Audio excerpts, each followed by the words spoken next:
எண்ணம்னா என்னன்னு தெரிஞ்சுக்கணும். இப்போ என்னன்னு சொன்னால், இப்போ நான் உங்கள் நேருக்கு பயிற்சி எடுத்திருக்கீங்க இல்லையா, எண்ணம்னா என்ன சொல்லுங்களேன். புத்தகத்தை படிச்சிருக்கலாம் அல்லது இங்கே பாடம் நடத்தியிருப்பாங்க. எண்ணம் என்பது என்ன சொல்லுங்களேன். நீங்கள் சொல்லுங்க தம்பி, யாராவது சொல்லுங்களேன். சும்மா சும்மா இப்போ நீங்கள் ஒன்றும் பயப்பட வேண்டியதில்லை. நான் உங்களுக்கு உதவுறதான் வந்திருக்கிறேன். உங்களை கேள்வி கேட்டு உங்களை திக்குமுக்காட வைக்கணுங்கிறதுக்காக வரல. அதாவது நீங்கள் திங்க் பண்ணும்போது தான் நான் அதை கொடுக்க முடியும். நீங்கள் சிந்திக்கணும். அது என்ன எண்ணம்னா என்ன, அப்போ நீங்கள் என்ன நினைக்கிறீங்க, அதுக்கு வேண்டிய திருத்தங்களை கொடுப்பேன். எண்ணம்னா என்ன?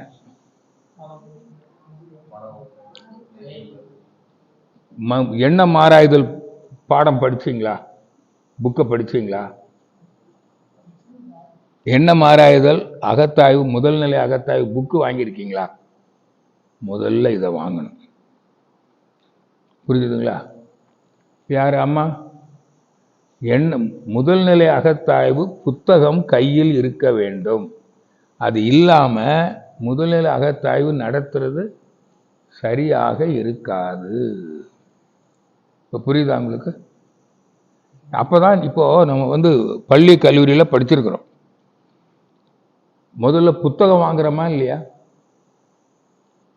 அந்த புத்தகத்தை மாணவரே படித்து புரிஞ்சுக்க முடியுமா? முடியாது. அப்போ என்ன பண்ணுறோம்? போய் ஆசிரியர் பாடம் சொல்கிறார், அதை கேட்டுக்கிட்டு குறிப்பு எடுத்துக்கிட்டு திரும்ப அந்த புத்தகத்தை படிக்கிறோம். புரியுதா? கைடு நோட்ஸ்ன்னு சொல்கிறோம். ஆசிரியருடைய உரை அது ஒரு கைடு நோட்ஸ். இப்போ தமிழில் கோனார் நோட்ஸ்ன்னு ஒன்று இருக்கு. அது ரொம்ப இப்பவும் இருக்கா தெரியல. நான் படிக்கும்போதெல்லாம் இருந்துச்சு கோனார் உரை, தெளிவுரை. ஆனால் கோனார் உரை படித்தாதான் பாடம் நல்லா சிறப்பாக இருக்கும், எளிதாக பாடம் புரியும். அது மாதிரி எனக்கு கூட மகரிஷி இருக்கும்போதே எனக்கு ஒரு பட்டம் கொடுத்தாங்க. என்ன தெரியுமா? வேதாத்திரியத்தின் கோனார் நோட்ஸ் வேத சுப்பையா. என்கிட்ட பாடம் கேட்டுட்டு நீங்கள் இந்த டெக்ஸ்ட்டை படிச்சீங்கன்னா அப்படியே புரியும். இப்போ வாழ்வின் நோக்கம் வாழ்க்கை தத்துவம் சொன்ன புரிஞ்சதில்லை? எதுக்கு வாழ்கிறோம்? இயற்கையை முழுமையாக அறிந்து தான் வாழ்வின் நோக்கம். தன்னை அறிந்து கடவுளை, அதான் 6வது அறிவு. புரிஞ்சதில்லை? இப்போ அப்போ யார் வாழ்றது? இறைவனே தான் வாழுகிறான். ஆதி எனும் பரம்பொருள் மெய் எழுச்சி பெற்று அணுவென்ற உயிராகி அணுக்கள் கூடி மோதி இணைந்து இயங்குகின்ற நிலைமைக்கேற்ப மூலகங்கள் பலவாகி அவை இணைந்து பேதித்து அண்ட கோடிகளாய் மற்றும் பிறப்பு இறப்பிடை உணர்தல் இயக்கமாகி நீதி நெறி உணர் மாந்தராக வாழும் நிலை உணர்ந்து. நீதினா என்ன? நோக்கம். வாழ்வின் நோக்கத்தையும் நெறி வாழும் நெறியையும் உணர்ந்து. அப்போ வாழ்வின் நோக்கம் என்ன? நல்லா புரிஞ்சுக்கங்க. தன் எழிலை தானே ரசிப்பதற்கு மாதிரி சொல்றார். தன்னுடைய எழில் எது? இயற்கை, ஐம்பூதங்கள். அதுல அழுத்தம் ஒலி சுவை வாசனை. புரியல? அப்ப அழுத்தம் ஒலி சுவை வாசனை தன்னுடைய எழில். இறைவன் தான் என்னவா இருக்கிறான்? அருவமான இறைவன். அதான் அறிவு. அது எங்கும் இருக்கிறது, நீக்கமர நிறைந்திருக்கிறது, அழியாதது. அதுதான் என்னவா இருக்குதுன்னு பார்த்தோம், ஐம்பூதங்களாக இருக்கிறது. வானாகி மண்ணாகி. புரியுதா இல்லையா? அப்படிதானே? விண்ணாகி காற்றாகி நெருப்பாகி நீராகி மண்ணாகி. பகவத்கீதையில வருது. பகவான் கிருஷ்ணன் அர்ஜுனுக்கு சொல்றார், அர்ஜுனா, நான் எங்கும் வியாபித்திருக்கிறேன், எனக்கு உருவம் இல்லை. நான் கருப்பன், கிருஷ்ணன். அதான் கருப்பு, டார்க்னஸ், கிராவிட்டி, சுத்த வெளி. புரியுதில்லை? இப்போ நான் இருள், நான் கருப்பு, எனக்கு அழிவு இல்லை, தான் கருப்பு சாமி. புரியுதில்ல? நான் விண்ணும் காற்றும் நெருப்பும் நீரும் மண்ணும் நானே. அண்ட சராசர அண்டங்கள், நட்சத்திரங்களும் கோள்களும் அனைத்தும் நானே. சர்வ ஜீவராசிகளும் நானே. அப்போ தாவரமும் நானே, புழுவும் நானே, பூச்சியும் நானே, ஊர்வனவும் நானே, கால்நடைகளும் நானே, மனிதனும் நானே. இப்ப புரிஞ்சதா இல்லை உங்களுக்கு? இப்ப நீங்க யாருன்னு கேட்டா, அறிவும் ஐம்பூதங்களும் நான். சரிதானா? அறிவும் ஐம்பூதங்களும் கடவுள், இயற்கை. அப்ப நான் இயற்கை என்று சொல்வதும் நான் கடவுள் என்று சொல்வதும் ஒண்ணுதானா இல்லையா? இதான் இப்ப நீங்க பேசிக். இத தவம் செய்து உறுதிப்படுத்திக்க போறீங்க. இப்ப நான் சொல்றது உங்களுக்கு உறுதிப்படாது, அதுக்குதான் தவம். அப்போ துரியாதீத தவம் செய்யணும்னா ஆக்னே துரியம் தவம் செஞ்சு இதுல தேர்ச்சி பெற்றாதான் அங்க போக முடியும். அதுக்கு அந்த தவம் கொடுத்துருக்கிறோம். அப்ப எதுக்கு இது? தன்னை அறிந்து இன்புறுவதற்கு வந்ததுதான் மனித பிறவி. அதான் வள்ளலார் சொல்றார், தன்னை அறிந்து இன்பமுற வெண்ணிலாவே ஒரு தந்திரம் நீ சொல்ல வேண்டும் வெண்ணிலாவே. தன்னை அறிந்தவன் இன்புற்று வாழ்வான், தன்னை அறியாதவன் துன்பத்தில் வாழ்வான். தன்னை அறிய தனக்கு ஒரு கேடில்லை, தன்னை அறியாமல் தானே கெடுகின்றான் திருமூலர். இப்ப புரியுதா? அப்போ தன்னை அறியும் கலை, கடவுளை அறியும் கலை, இயற்கையை அறியும் கலை, இதுதான் மனவளக்கலை. புரியுதா? அந்த அறிவை அறிய தான் சொன்னேன். அப்போ இந்த வாழ்வின் நோக்கம் என்னன்னு இப்ப தெரிஞ்சிட்டீங்கல்ல? இயற்கையை ரசிக்கணும். அதுக்காக தான் மனிதனாக வந்திருக்கிறார். விலங்குக்கு ரசிக்க தெரியாது. விலங்கு ரசிக்குமா? ஒரு அழகான மலரை பார்க்கிறோம், மனிதன் தான் ரசிக்கிறான். மகிரி சொல்லுவாங்க, இங்க இருக்கிற இயற்கையில் எழில், இயற்கை காட்சிகள், செயற்கை உருமாற்றி தரமாற்றி அழகுபடுத்துறது, இதெல்லாம் யாரு செய்வா? மனித மனம்தான், மனித அறிவு தான் செய்யும். புரியுதுங்களா? பருத்தி செய்தது இறைவனுடைய அறிவு. அதே அறிவு தான் மனிதனிடம் மனமாக இருக்கிறது. அதை ஆடையாக்குறது யாரு? அப்போ பருத்தியை உள்ளதை உள்ளபடியும் ரசிக்கிறான், அதை ஆடையாக்கியும் வடிவம் கொடுத்து கலர் போட்டு கட் பண்ணி பார்த்து ரசிக்கிறானா இல்லையா? அப்ப இறைவன் வேறு மனிதன் வேறா? புரியுதா? இப்போ இப்படி புரிஞ்சுக்கணும். இதை புரிஞ்சுக்கிற, இதை உறுதிப்படுத்திக்கிறது தான் தவம். இப்ப நான் சொல்றது இப்பவே உங்களுக்கு உறுதிப்படு நம்பிக்கை வந்துட்டா இல்லையா? ஆனா இதை உறுதிப்படுத்தி கொள்றதுக்கு தான் தவம். அப்ப வாழ்வின் நோக்கம் என்ன? இப்ப புரியுதில்ல? மனித வாழ்வின் நோக்கம் என்ன? இயற்கையை முழுமையாக அறிந்து. அப்பதான் அவனுக்கு இந்த வாழ்வின் ஏன் மனிதனா வந்தான், அப்பதான் அன்பு வரும். எல்லாரும் அதே நோக்கத்தோட தான் வந்திருக்கிறோம். அப்ப நீங்களும் கடவுள், நானும் கடவுள், ரெண்டு பேரும் எதுக்கு வாழ்றோம்? இந்த இயற்கையை ரசித்து இன்புற, இல்லையா? அப்ப இயற்கையை ரசித்து இன்புறுவதற்கு முதல்ல உயிர் வாழணும். ரசித்து இன்புறுவதற்கு இப்ப இருக்கிற இயற்கை வளத்தை வாழ்க்கை அனுபவ பொருள்களா மாற்றணும். பல பொருட்களை விலங்குக்கு தேவையில்லை. கஷ்டப்படாமலும் காலத்தை மிச்சப்படுத்தியும் வாழ்வதற்கு எவ்வளவு பொருள் வேணும்? அப்போ அந்த பொருள் ஈட்டுறது அதுக்குரிய ஒரு உடல் அமைப்பு. புரியுதா? விலங்குகள் விவசாயம் செய்யுமா? தொழிற்சாலையாக பொருள் உற்பத்தி பண்ணுமா? சொல்லுங்களேன் பார்ப்போம். ஒன்றும் பண்ணாது. அதுக்கு அந்த உடல் அமைப்பே இல்லை. தொழில் செய்து பொருளை உற்பத்தி செய்கிற உடல் அமைப்பே இல்லை, அந்த அறிவும் இல்லை. அப்போ சிறந்த உடல் அமைப்பும் சிறந்த அறிவாற்றலும் உள்ள ஒரு ஜீவன் எதுன்னா மனிதன். புரியுதில்ல? அப்ப எல்லாரும் ஒரே நோக்கத்தோடு தானே வந்திருக்கிறோம். அப்ப எல்லாருக்கும் தானே பொருள் வேணும். அப்ப என்ன பண்ணுவோம்? கூடி பொருள் ஈட்டிடுவோம். கூடி பொருள் ஈட்டி உடல் இயக்க தேவைகளை நிறைவு செய்வோம். எப்படி? பசிக்கும் போது சாப்பிடுவோம், தாகம் வந்தா தண்ணி குடிப்போம், உழைப்போம், இல்லையா? அப்பதான் ஜீரணம் ஆகும். சாப்பிட்ட சாப்பாடு ஜீரணம் ஆகுனா உழைக்கணும். அப்புறம் இந்த செலவை என்ன பண்ணணும்? ஒழுங்குபடுத்தணும். அப்போ உறங்கணும், பால் உறவு, எண்ணம், இந்த மூணையும் ஒழுங்குபடுத்தணும். இல்லைன்னா ஜீவகாந்தத்தை செலவு பண்ணிடுவோம். இப்ப இங்க அப்போ நீங்க உணவு, உடை, உறவிடம், இந்த பொருட்கள்லாம் வேணும். உடல் தேவைகளை நிறைவு செய்யணும், கழிவுப் பொருளை வெளியேற்றணும். அப்போதான் உயிர் வாழுதல். புரியுதுல வாழ்க்கை தத்துவம்? அப்போ மனிதன் என்ன செய்யணும்? இதை புரிஞ்சுக்கிட்டு எல்லாரும் கூடி உழைச்சி பொருள் ஈட்டி எல்லாருக்கும் பகிர்ந்து அளித்து ஒருவருக்கொருவர் துன்பம் தராமலும் துன்பம் போக்கியும் வாழ்ந்தால் மனித வாழ்க்கையில இப்ப இருக்கிற பிரச்சனைகள் இருக்குமா? சொல்லுங்க பார்ப்போம். No health problem. இதுதான் திரும்ப திரும்ப சொல்றேன். அப்ப நீ இயற்கையை முழுமையாக அறிந்தால்தான் இந்த வாழ்க்கையை வாழ முடியும். இதை வாழாம இப்ப இந்த இயற்கையை அறிய வேண்டாம். இப்ப மகரிஷி சொல்றார், நீங்க உடல்நலத்தோட வாழணுமா, இங்க அறவழியில உழைச்சி பொருள் ஈட்டி, வள்ளுவர் சொல்றாரு அறம் பொருள் இன்பம். அப்போ பொருள் ஈட்டி சிக்கனமாக செலவு பண்ணி வாழ்ந்தீங்கன்னா இங்கே பொருள் வளத்தோடு வாழலாம், நல்ல உலக இன்பங்களை அளவோடு அனுபவிங்க,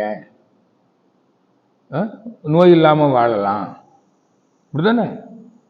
இங்கே யாருக்கும் துன்பம் தராமலும் துன்பம் போக்கியும் வாழுங்க, உறவு பிரச்சனை இல்லாமல் வாழலாம். அவ்வளோதானே? இப்போ இந்த துன்பத்தில் வர்றவனுக்கு இதை சொல்லிவிட்டா போதுமா போதாதா? அப்புறம் எதுக்கு தவம் பண்ணி கடவுளை அறியணுங்கிறோம்?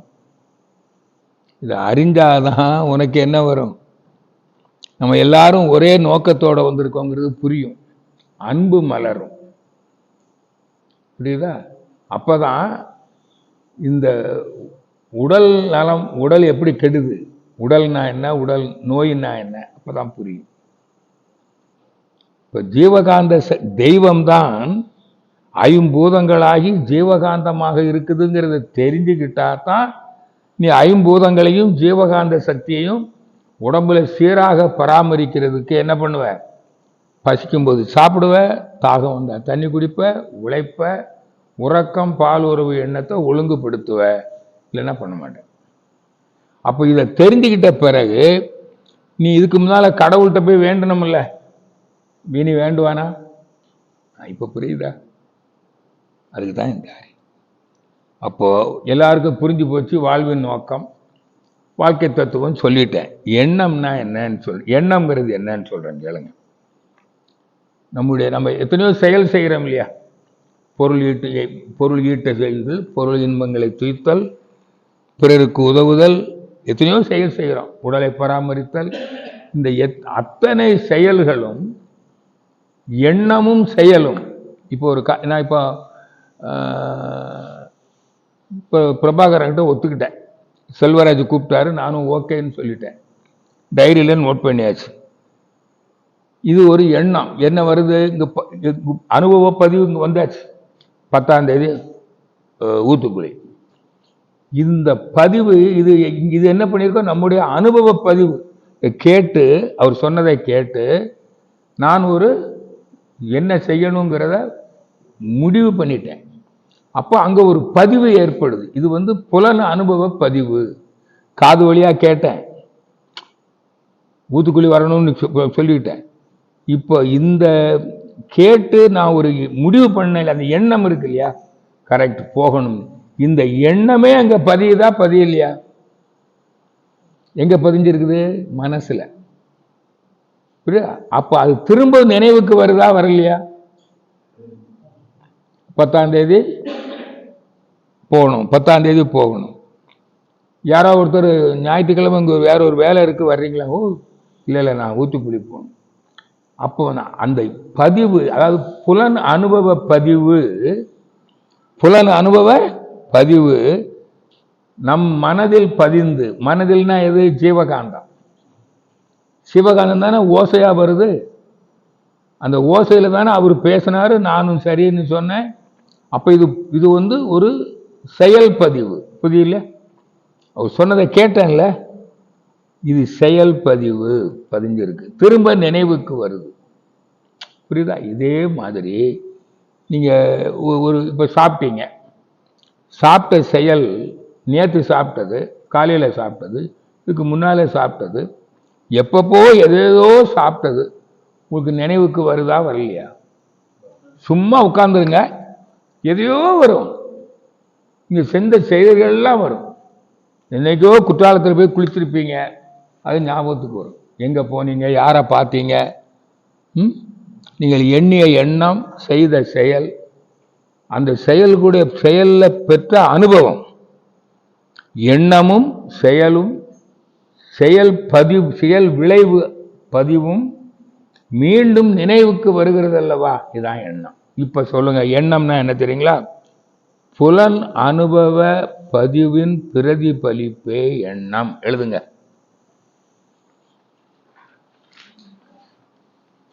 புலன் அனுபவம். புலன் அனுபவம்னா மன இயக்க பதிவு. மன இயக்க பதிவு அதான் புலன் பதிவு. மனம் இயங்கிதானே அவரு சொன்னதை கேட்டது காதுல, அது பதிவு இல்லை. அப்போது புலன் அனுபவம் தானே. புலன் அனுபவ பதிவின் பிரதிபலிப்பே எண்ணம். திரும்ப நினைவுக்கு வருது, இதுதான் எண்ணம். இப்ப எண்ணம் ஆராய்தல்னா என்ன? நீங்க சும்மா உட்கார்ந்து இருந்தீங்கன்னா, இப்போ கண்ணை மூடிட்டீங்க, எதையும் பார்க்கல, அமைதியான இடத்துல உட்கார்ந்து இருக்கிறீங்க, ஓசை யூசம் ஒன்றும் வரல, அப்படியே உட்கார்ந்து இருக்கிறீங்க. தொட்டது, சுவைத்தது, முகர்ந்தது, பார்த்தது, கேட்டது திரும்ப நினைவுக்கு வருதா வரலையா? இப்ப கேட்டது, அவர் ப்ரோக்ராம் பற்றி கேட்டாரு, நான் கேட்டேன், அது பதிஞ்சிருச்சு, திரும்ப நினைவுக்கு வருது. புரியுதுங்களா? அப்போ புலன் அனுபவ பதிவின் பிரதிபலிப்பே எண்ணம். சாப்பிட்டது ஞாபகத்துக்கு வருது, முகர்ந்தது ஞாபகத்துக்கு வருது, பேசினது ஞாபகத்துக்கு வருது, பார்த்தது நினைவுக்கு வருது, கேட்டது நினைவுக்கு வருது. வருதா வரலையா? தொட்டது எல்லாம் வருதா வரலையா? இதுதான் எண்ணம்.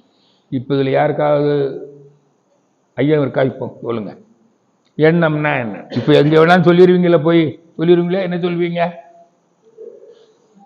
புலன், அதாவது மன இயக்கம். மன இயக்க எண்ணம், சொல், செயல். மன இயக்க பதிவு. அப்படி அது திரும்ப மன இயக்கம் என்பது எண்ணம், சொல், செயல். எழுதிக்கங்க.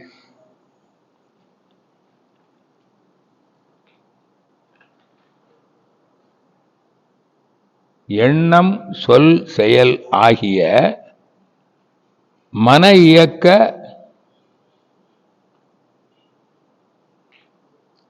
பதிவுகளின் பிரதிபலிப்பே எண்ணம். இப்ப இன்னும் நல்லா கிளியர் ஆயிடுச்சா? இப்ப உங்களுக்கு ஏதாவது ஐயா இருந்தா கேட்கலாம், இல்லை இப்போ ஏதாவது புரியலையா? இப்ப நான் சொல்றேன், இனிமே உங்களுக்கு வாழ்நாள் முழுக்க மறக்காதுங்கிறேன். மறந்துடுவீங்களா? எப்ப தட்டி கேட்டாலும் சொல்லிடுவீங்க. எண்ணம்னா என்ன? மன இயக்க பதிவுகள், புலன் அனுபவ பதிவுகள். அதை விளக்கமா சொன்னா எண்ணம், சொல், செயல். இது வினை. அதான் வினைப்பதிவின் பிரதிபலிப்பே எண்ணம். இப்ப திரும்ப அதை கீழே எழுதுங்க. இப்ப இன்னும் கிளியரா இருக்கா? வினைன்னா என்ன? தீய வினை, கர்மா அப்படின்னு சொல்லுவாங்க. பொதுவா வினைன்னா எண்ணம், சொல், செயல். தாட், வேர்ட் அண்ட் டீட். எண்ணம், பேச்சு, செயல். எண்ணம், சொல், செயல். இந்த மூணையும் சேர்த்து சொன்ன என்ன சொல்லுவோம்? வினை. Thought, word and deed is action. இதுதான் கர்மா வடமொழியில. அதான் கர்ம யோகம். நல்லதை நினைப்பது, நல்லதை சொல்வது, நல்லதை செய்வது. யோகம்னா இனிமை. யோகம்ங்கிறது நிறைய பொருள் இருக்கு. இணைதல், இனிமை, ஒன்றுபடுதல், அதான் இணைதல்னு சொல்லுவோம், இனிமைன்னு சொல்லுவோம். இப்ப புரிஞ்சுட்டீங்களா? இப்ப எண்ணம்னா என்னங்க? யாருக்கா டவுட் இருக்கா? இதை ஏன் இப்ப எண்ணம்னா என்னன்னு தெரிஞ்சுட்டீங்க. ஏன் ஆராய வேண்டும் அப்படின்னா, இந்த பதிவு ஒரு மனதில் பதிஞ்சுட்டா, மன இயக்கத்தில் அலை என்ன ஆகும்? மனம்னா என்ன? சுருக்குதல், விரித்தல், சுருக்குதல், விரித்தல். மனம் ஜீவகாந்தம். அப்ப பதிய வைக்கும், பிரதிபலிக்கும், பதிய வைக்கும், பிரதிபலிக்கும். புரியுது இல்லையா? அப்போ பிரதிபலிப்பு தான் எண்ணம். புலன் அனுபவ பதிவுகளின் பிரதிபலிப்பே. சரி, அப்ப அந்த எண்ணம் பிரதிபலிச்சா எண்ணம் திரும்ப திரும்ப பதிவும் இல்லை. அப்ப என்ன, எண்ணம் தான் செயலுக்கு அடிப்படை. இப்ப நீங்க ஒண்ணு நினைச்சுக்கிட்டே இருக்கிறீங்க, இப்ப போகணும் போகணும் போகணும் போகணும், அது இதை அனுபவிக்கணும் அதை அனுபவிக்கணும்னு ஏதோ ஒரு எண்ணம் வந்துகிட்டே இருக்குது. அப்ப என்ன ஆயிடும், அதுக்குரிய செயலை செய்து விடுவீர்கள். ஒரு கார் வாங்கணும்னு நினைக்கிறீங்க, வீடு கட்டணும்னு நினைக்கிறீங்க, அதுக்கான செயலை செய்ய ஆரம்பிச்சிருவீங்க. உங்க எண்ணமே அதுக்குரிய சூழ்நிலை வாய்ப்புகளை ஏற்படுத்தி கொடுத்துரும். அப்போ எண்ணம் என்ன ஆயிடும்னா, எண்ணம் வலுப்பெற பெற பெற அது உடல் கருவிகளை இயக்கி, மன இயக்க கருவிகளை இயக்கி அந்த எண்ணம் செயலுக்கு வந்துவிடும். எழுதுங்க அதை.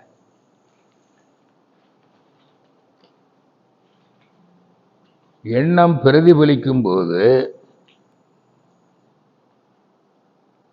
மன இயக்க கருவிகளை இயக்கி செயலாக மலர்ந்து விடும். இதான் எண்ணம் செயலாகும். எண்ணம் இல்லாம செயல் இல்லை. வாழ்க்கைங்கிற வண்டி எண்ணம் செயல் என்ற 2 சக்கரங்களில் ஓடுகிறது. சரிதானா? இப்போ எண்ணமும் செயலும் தான் வாழ்க்கை. இந்த எண்ணமும் இல்லை செயலும் இல்லைன்னா நீங்க என்ன பண்ணிட்டு இருக்கீங்கன்னு அர்த்தம், மன இயக்கம் இல்லை. அப்ப நீங்க என்ன பண்றீங்க, உறங்கி கொண்டே இருக்கிறீர்கள் அல்லது கோமாவில் இருக்கிறீங்க. அவ ஒருத்தன் சின்ன வயசுல இருந்தே கோமா ஆயிட்டான், அப்படியே உயிர் போயிடுச்சு. அதுக்கு பேரு வாழ்க்கையா? சொல்லுங்க, இதுக்கு பேரு வாழ்க்கையா? சொல்லுங்க. அப்ப எண்ணமும் செயலும் தான் வாழ்க்கை. எந்த எண்ணமும் எதுல முடியும், செயலுக்கு என்ன வரும், விளைவு வரும். அது தொடர்பு கொள்ளும் பொருள், காலம், இடம் வீட்டுக்கு ஏற்ப நம்ம உடம்புல ஜீவகாந்தம் அழுத்தம், ஒலி, ஒளி, சுவை, வாசனையாக செலவாகும். அது நமக்கோ பிறருக்கோ இன்பத்தையோ துன்பத்தையோ தரும்.